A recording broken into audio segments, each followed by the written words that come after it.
But I think, there's one thing that the bad bosses I had in common, and I won't call out one because there's probably too many to really call out. One in particular, I'll kind of explain what he did and how he treated people.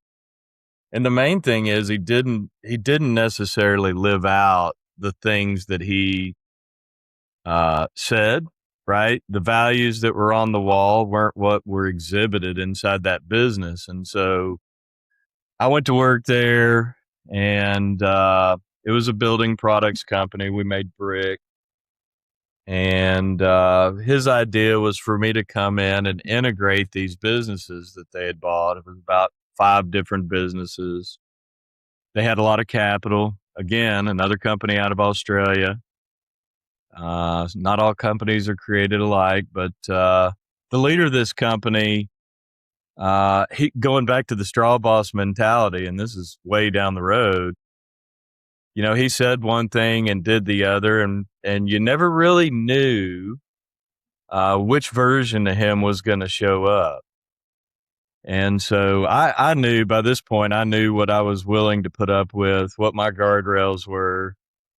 And so I think, the biggest thing about this is um, needing to feel like I was part of something bigger and that people had a say in the work they did. And then in how we deployed the capital, and it wasn't just one person makes all the decisions and everybody else executes. And in the end, I just said, "Look, man, I'm not your guy. This is not the kind of environment where people thrive.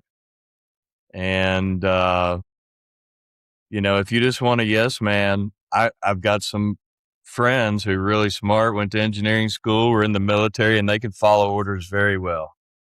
I'm glad to introduce them to you, but that's not how I operate, right?"